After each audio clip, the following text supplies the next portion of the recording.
organizar as nosas rúas, o noso comercio e a nosa hostelería.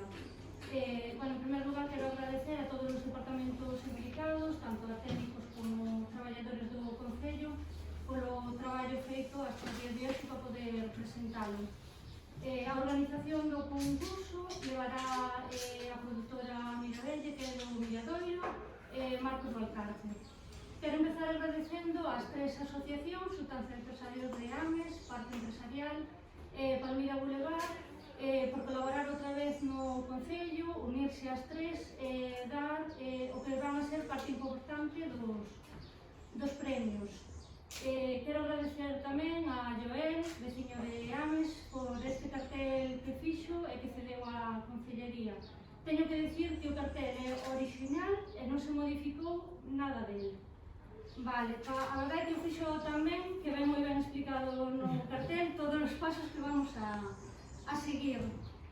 O concurso empezará hoxe e poderánse presentar as inscripcións no karaoke hasta o 13 de xuño. Haberá que mandar unha ficha de inscripción e máis o vídeo a amesnarrua@gmail.com e as bases do concurso estarán expostas na página web do Concello. Teremos 4 categorías: infantil hasta 12 anos, juvenil de 13 a 20, a senior vai de 21 a 60 e super seniors a partir de 61 anos en adiante. A verdade é que esperamos que teña boa aceptación e que se presente o máximo de xente posible. Despois teremos desas vídeos todos que se presenten, desas persoas, vamos a facer unha preselección de 40 persoas. Esas 40 persoas estarán divididas en grupos de 20 e será no Milladoiro o 30 de xullo e en Bertamiráns o 3 de xullo. Vale, cada día habrá un grupo de 20 personas e 5 persoas por categoría. Desas 40 persoas pasarán 20 a unha semifinal que o quixemos enmarcar dentro das festas da Madalena e será o 20 de xullo na Praza de Manuel Murguía. Aí a semifinal serán esas 20 persoas e sentindo 8 ou 12 quedarán fora e 8 pasarán o que serán a final. Xa na semifinal é onde temos que agradecer ás asociacións porque aí xa terán todos un premio, aunque sea de máis ou menos valor, todos recibirán un vale para gastar no comercio e hostelería local. E despois, xa na final, teremos outros premios que serán como os que queden en segundo lugar, un trofeo. Recibirán tamén, como somos, Ames Saudable, unha cesta saudable. Despois recibirán un vídeo profesional de todo o seu paso polo concurso e unha tarxeta valorada en 30 euros. E os que sean os gañadores, esas 4 persoas, un de cada categoría, levarán un trofeo, outra cesta saudable, un vídeo profesional por todo o seu paso polo concurso, unha tarxeta valorada en 100 euros e a posibilidade de cantar na segunda edición do que serán as prebadaladas, esperando que este ano se poidan celebrar. Teño que agradecer moito porque a presentadora do concurso, do que van a ser as semifinales e a final, será a nosa veciña María Mera. A verdade é que é un luxo contar contigo. Moitas gracias por volver a decir que sí a esa chamada, porque, como sabedes, María Mera participou tamén axudando o que foi aquel vídeo de promoción do comercio local de Ames gratuitamente. A verdade é que estamos moi agradecidos de que agora volvas a participar co Concello de Ames. Nada, moitas gracias a vos, para mí é un placer, como ben dis, como veciña de Ames, que máis podo pedir, non? Que o Concello que conte comigo, para mí é unha honra, así que desde aquí de dar muchísimas gracias, estou encantada. E sobre todo, presentando este concurso que me parece tan aceitado, ademais, e tan benvido nestes momentos que agora estamos tamén todos vindo despois da pandemia, que todos necesitamos un pouco sair da casa, socializar, xuntar os veciños, divertirse, xogar, que eu creo que tamén é parte do objetivo deste concurso, non? Intentar dar pasos adiante despois desta pandemia, ainda que estamos aí convivindo con ela, pero seguir facendo iniciativas e cousas para que os vecinos sigan involucrándose no Concello, gastando no Concello, disfrutando da xente e dos vecinos. Eu serei unha, por suposto, da que disfrutarei máis, que as miñas nenas, que disfruto todos os días do Concello, de todas as cousas que se fan aquí, así que moi agradecida de todo que se fai, disfrutando moito, así que para min é unha honra, máis nada. Agora lle paso ao alcalde.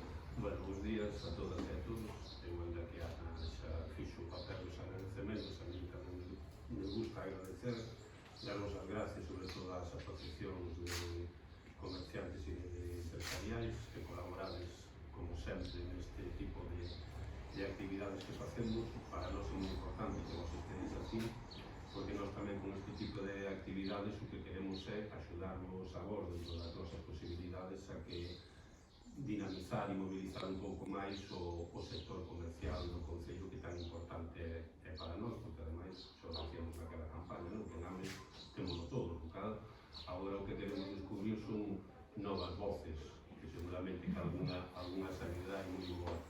Agradecer tamén a Joael o seu traballo, o seu debuxo, que ademais, bueno, estou falando do casinho con ele e me di que o vai deixar un poquinho máis, pero espero que non, que vai debuxando e que no futuro queres dedicarte a outra cousa, non? E agradecer, bueno, a produtora, a Marcos e tamén, sobre todo, ao técnico de promoción económica Jorge, porque polo traballo realizado e polo que lle queda por facer aí, porque isto non acaba aquí. E sobre todo a María temos que dar unha mala noticia, que ela non pode participar. Que pena, ahora que estamos allá nun lugar tan Por eso, como no lugar habemos cantar e bailar tanto e tamén, decirse que mira, non podes. Nada, que mágoa, bueno. Intentaré involucrar as nenas, Nada, moi breve, bueno, xa ademais o dixo Ali, xa o dixo María, a nosa intención con este acto, con este evento que organizamos, que se organiza desde o Departamento de Promoción Económica, simplemente o que queremos é dinamizar un pouco o verán de antes. E de paso, pois, intentar sacar novos valores que seguramente van a aparecer. Talvez, ademais, é un concello con moita cultura, con moita arte, e o temos en cualquier parte do concello, como xente moi boa, e seguramente vamos a sacar algún artista ou algún artista para o futuro e para o presente xa, e sobre todo aqueles que lle gusta cantar, pois animamos a que participen, porque vai a ser positivo e divertido. Os premios pois son importantes, pero non é, eu creo que neste tipo de actos non é o máis importante, senón é colaborar co propio Concello e dinamizar e potenciar o que vai ser o turismo e o turismo ao comercio e o verán. E aparte tamén se quixo facer, como decía a concelleira, encaixando cas festas da Peregrina e da Magdalena, pois para dar un poquinho de pulo a eses días que ainda non sabemos como van a ser, porque está todo así un poquinho no aire con esta situación que todos conocemos e non sabemos o que vai a pasar ainda, se vai haber festas, se non vai haber festas. De todas formas, bueno, xo avanzaremos máis para adiante, pero bueno, no Concello estamos traballando en seguir promocionando e seguir reactivando o comercio local, en seguir reactivando a cultura e, sobre todo, dentro das nosas posibilidades, axudando ao sector que está tan castigado neste ano pico que levamos, como é o sector das orquestas e da verbena galega, que tan importante é para o noso Concello, porque hai moitos profesionais e moitas profesionais do mundo da orquesta e do sector todo vinculado a ele que viven aquí no Concello. E, bueno, xa fixemos o ano pasado, por eso, neste ano a nosa intención é seguir facendo, porque axudamos con estes actos, axudamos a moitos sectores e a moitas persoas, que é o máis importante nestes momentos. Solicitar eso que a xente que se anima a participar, aqueles que teñan unha voz digna para poder participar. Por exemplo, non podría participar no concurso de circo, igual participar podría, pero sería moi pouco, non sei se sería recomendable. E, bueno, agradecervos a todas e a todos. Os que non canten tamén valen, que despois tamén se fai, veis algo que foi interesante.